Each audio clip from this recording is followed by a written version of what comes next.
नमस्कार। मैं ज्योतिषाचार्य पंडित राजेश अवस्थी, आप सभी का बहुत बहुत स्वागत है। राहु की महादशा में क्या होता है, किस तरह के परिणाम जातक को मिलते हैं या किस तरह के फलों की प्राप्ति जातक को राहु की महादशा में प्राप्त होती है, ये जन्म पत्रिका में राहु की स्थिति पर निर्भर करता है। राहु एक पाप ग्रह है, लेकिन ये आकाश में ग्रह के रूप में स्थित नहीं, ये छाया के रूप में विद्यमान है, इसलिए इसे छाया ग्रह माना गया। ज्योतिष शास्त्रों में बताया गया है कि जन्म पत्रिका में राहु जिस भाव में होता है उस भाव के स्वामी के समान ये फल देता है, जिस ग्रह के साथ में होता है उस ग्रह के समान फल देता है। राहु की कई स्थितियां जन्म पत्रिका में बनती है। सामान्य नियम यह है राहु का कि राहु की 18 वर्ष की महादशा आती है जीवन। राहु अगर जन्म पत्रिका में शुभ भावों में हो, शुभ ग्रह की राशि में हो, शुभ ग्रह के साथ में हो, तो राहु की महादशा काफी अच्छी जाती है। अगर राहु जन्म पत्रिका में अशुभ भावों में हो, पाप ग्रह की राशि में हो, पाप ग्रह के साथ में हो, तब राहु की महादशा काफी खराब जाती है। यह सामान्य नियम है। हम राहु की सभी स्थितियों जितनी भी बनती हैं उसमें राहु के किस तरह के परिणाम राहु देता है, इन पर विचार करें। अगर आपकी जन्म पत्रिका में राहु उच्च राशि में है, किसी भी भाव में हो, अब राहु मिथुन में और वृष दोनों ही राशियों में उच्च होता है, तब राहु की दशा में सरकारी नौकरी का योग बनता है, सरकार में पद और प्रतिष्ठा मिलती है। मित्रों का, बंधुओं का, बांधवों का राहु की दशा में काफी सहयोग रहता है। जातक को जीवन में धन धान्य की प्राप्ति होती है। कई तरह के सुख राहु की उच्च की स्थिति में, उसकी दशा में जातक को मिलते हैं। यानी राहु की महादशा अच्छी जाएगी अगर राहु आपका उच्च राशि में है। अगर राहु आपका वृश्चिक राशि में है या धनु राशि में है, यानी नीच राशिगत है, तब राहु की दशा में चोरों से हानि होती है, अग्नि से हानि होती है, या तो घर में अग्नि कांड जैसी स्थितियां बनती हैं या व्यापारिक प्रतिष्ठान में आग लगती है। सरकार से भय होता है, सरकार से दंड मिल सकता है। गला घुटने से या दम घुटने से भी जातक की, या विष के कारण, खतरनाक जीव जंतुओं के विष के कारण जातक की मृत्यु राहु की महादशा में संभावित होती है, क्योंकि राहु पाप ग्रह है और शनि के आधे गुण राहु में होते हैं। अगर राहु 8वें और 12वें भाव में है और कारक ग्रहों से रहित है, यानी जन्म कुंडली में कारक ग्रहों के साथ में नहीं है, तब इस तरह के परिणाम दे सकता है। अष्टम और द्वादश का राहु काफी अशुभ बताया गया है। अगर जन्म पत्रिका में राहु मेष राशि में है, वृषभ राशि में है या कर्क राशि में हो और अच्छे भावों में हो, अच्छे भाव से मतलब केंद्र में हो, त्रिकोण में हो, तीसरे, छठे या 11वें भाव में हो, तो ये राहु के लिए अच्छे भाव होते हैं। और राहु इन भावों में मेष राशि का होकर बैठा हो, वृषभ का हो या कर्क राशि का हो, तब राहु की दशा में काफी धन लाभ होता है, धन के नए साधन बनते हैं। राहु काफी धन प्रदान करता है, विद्या का सुख मिलता है, उच्च विद्या की प्राप्ति होती है, सरकारी नौकरी की प्राप्ति होती है, सरकार से मान सम्मान मिलता है, स्त्री और पुत्रों का सुख मिलता है और जातक को अपने शरीर का भी सुख प्राप्त होता है। अगर जन्म पत्रिका में राहु केंद्र में है, त्रिकोण में है, तीसरे, छठे, 11वें भाव में है और कन्या राशि का है, धनु या मीन राशि का है, तब राहु की दशा में स्त्री, पुत्र आदि की प्राप्ति होती है, उनका सुख मिलता है, राजयोग घटित होता है, जातक को सरकार, शासन, प्रशासन में पद मिलता है। अगर जातक राजनीति में है तो उच्च पद की प्राप्ति होती है, अधिकार मिलता है,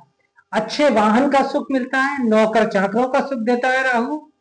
लेकिन दशा समाप्त होते होते ये सभी सुख प्राय खत्म हो जाते हैं और इनमें विघ्न बाधा प्राप्त हो जाती है। अगर जन्म पत्रिका में राहु वृषभ, कर्क, सिंह या कन्या राशियों में स्थित होकर शुभ भावों में हो, यानी केंद्र में हो, त्रिकोण में हो, तीसरे, छठे, 11वें भाव में हो, तो राहु की दशा में राजा के समान सुख बताया गया। वास्तव में जातक को सरकारी नौकरी मिलती है, वाहनों का उत्तम सुख मिलता है, सेना में अधिकार मिलता है या नौकरी मिलती है, जातक को अपने समर्थकों का सहयोग मिलता है, सबका भला करने का सामर्थ्य जातक में होता है, इतनी शक्ति राहु उसको देता है, इतने अधिकार राहु उसे प्रदान करता है, बहुत धन मिलता है, सुख मिलता है, परिवार में शांति रहती है। यानी राहु वृषभ राशि का हो, कर्क राशि का हो, सिंह राशि का हो या कन्या का हो और केंद्र में बैठा हो, त्रिकोण में बैठा हो, पंचम नवम में या तीसरे, छठे, 11वें भाव में बैठा। अगर राहु पाप ग्रह की राशि में है तब राहु की दशा में शरीर में कष्ट होता। पाप ग्रह मतलब मकर राशि का, कुंभ राशि का, मेष राशि का, वृश्चिक राशि का सामान्य रूप से। लेकिन अगर इन राशियों का भी राहु तीसरे, छठे, 11वें भाव में तो शुभ फल देगा, अन्य भावों में अशुभ फल देगा। क्या फल होंगे? शरीर में कमजोरी रहती है, परिवार में विघ्न बाधाएं सभी को उठानी पड़ती हैं राहु की दशा में, सरकार से हानि होती है, पद चला जाता है, व्यक्ति पर लांछन लगते हैं, आरोप लगते हैं, बदनामी होती है, धोखाधड़ी होती है व्यक्ति के साथ में, शत्रुओं से भय रहता है, डायबिटीज, खांसी, टीबी इत्यादि जैसे रोग लगते हैं, मूत्र रोग होते हैं या मूत्र दोष से पीड़ा होती है। अगर राहु शुभ ग्रह की राशि में है, शुभ ग्रहों से दृष्ट है, तब राहु की दशा शुभ फल देगी, सभी कामों में सफलता मिलेगी। यानी राहु आपका केंद्र में, पंचम नवम में है, तीसरे, छठे, 11वें भाव में है और शुभ ग्रह की राशि में है, शुभ ग्रहों की दृष्टि में है, शुभ ग्रहों के साथ में है, तब राहु की दशा आपको सभी कामों में सफलता देगी, सरकारी नौकरी मिलेगी, मान सम्मान बढ़ेगा, धन लाभ होगा। लेकिन दशा काल में मित्रों और परिजनों की मृत्यु भी संभव है। अगर पाप ग्रह की दृष्टि राहु पर है, राहु जन्म कुंडली में कहीं पर भी बैठा है और अगर उस पर शनि या मंगल की दृष्टि है, तब जातक को अपने कार्यों में बाधा मिलती है, राहु की महादशा में पीड़ा होती है, कई तरह की परिश्रम करने पर भी असफलता मिलती है, शरीर में कष्ट रहते हैं, राजकीय विभागों में अगर जातक कार्य रहते हैं तो वहां भी उसे कई तरीके की अपनी राहु की दशा में परेशानियां उठानी पड़ती। अगर राहु आपका लग्न में बैठा हुआ है, अब हम लग्न की बात करते हैं, लग्न में राहु है, लग्न में राहु है और शुभ ग्रह की राशि में है, शुभ ग्रहों से दृष्ट है, तो उसकी दशा में कई तरीके के सुख मिलते हैं। लेकिन अगर वो पाप ग्रह की राशि में, पाप ग्रहों के साथ में, तो बुद्धि में कमजोरी देता है, शरीर में रोग देता है, चोट लगती है, बंधु बांधव सहायता प्रदान नहीं करते हैं, कई तरीके के दुख उठाने पड़ते हैं। लग्न में राहु हो, पाप ग्रह की राशि में हो, पाप ग्रह के साथ में हो और जातक को अपने मुकदमे इत्यादि में शत्रुओं से पराजय खानी पड़ती। द्वितीय भाव में अगर राहु बैठा हुआ है तो पद प्रतिष्ठा की कमी करता है, धन की हानि होती है, व्यक्ति को उसके जो वरिष्ठ अधिकारी होते हैं वो घटिया मिलते हैं, नीच बुद्धि के होते हैं, लेकिन व्यक्ति को उनके अधीन काम करना, मन में विकार रहता है, बिना कारण ही क्रोध आता है, अकारण ही व्यक्ति बड़े लोगों के कोप का भाजन बनता है। यानी द्वितीय भाव में अगर राहु है, सामान्य रूप से लग्न में राहु, द्वितीय भाव में राहु की ये स्थितियां बनती हैं। अगर तृतीय भाव में आपका राहु बैठा हुआ है तो बलवान होता है, स्त्री पुत्र की प्राप्ति होती है, बंधु बांधवों का सुख मिलता है, कृषि कार्यों में काफी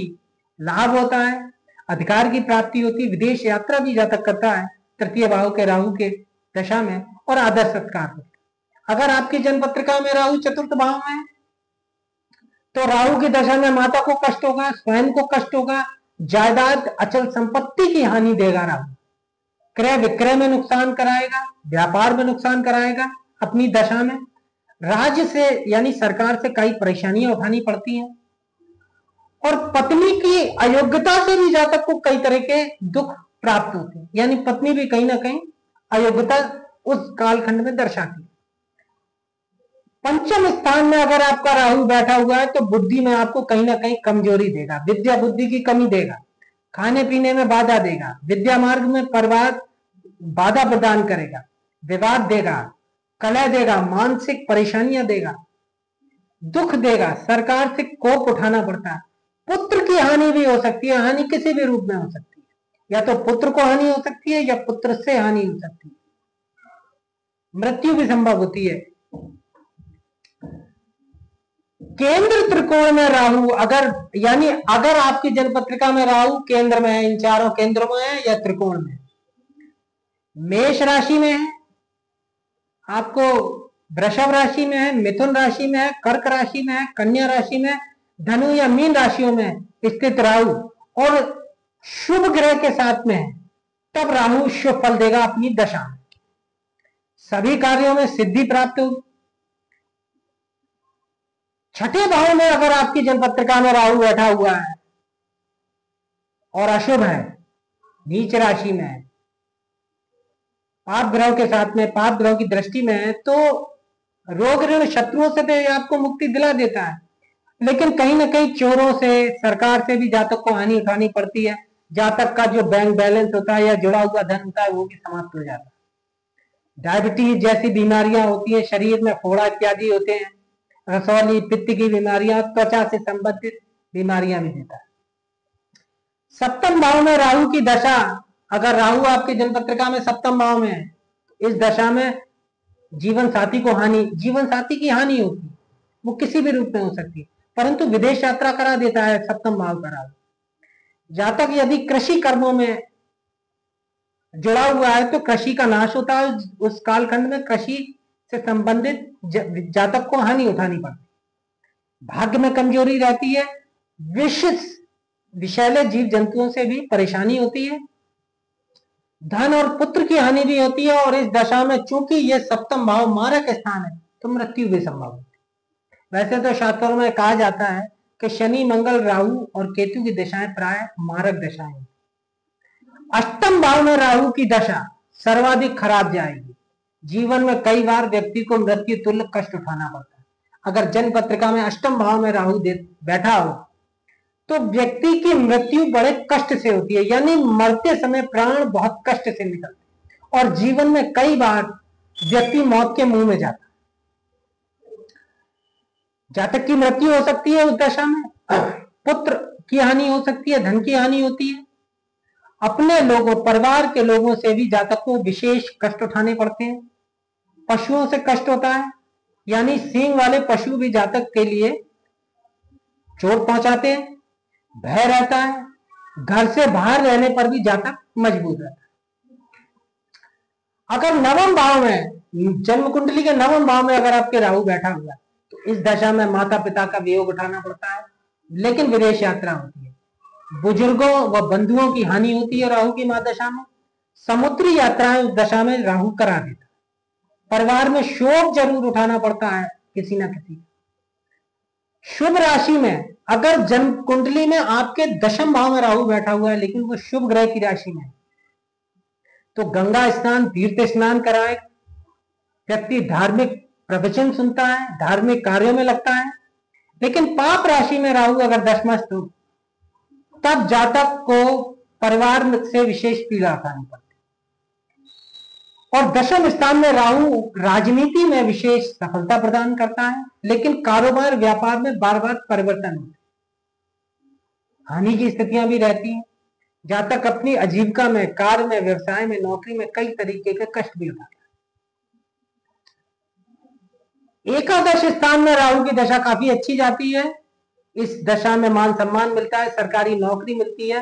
राहु कई तरीके की कामनाएं और इच्छाएं पूरी करता है, स्त्री सुख मिलता है, इस दशा में विवाह होता है या प्रेम संबंध बनता है, या कहीं ना कहीं जातक को विपरीत लिंगी से शारीरिक सुख यह राहु प्रदान करता है। धन, धान और जायदाद में वृद्धि होती है।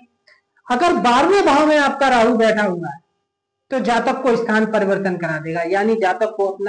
अपना मकान छोड़ के जाना पड़ता है या कहीं और शिफ्ट होना पड़ता है, जन्म स्थान से बाहर जाना पड़ता है, मानसिक परेशानियां देता है। पत्नी, अगर पुरुष है तो पत्नी को, और स्त्री है तो पति को हानि देता है, संतान को हानि देता है, धन और संपत्ति की भी हानि देता है। लेकिन अगर राहु आपका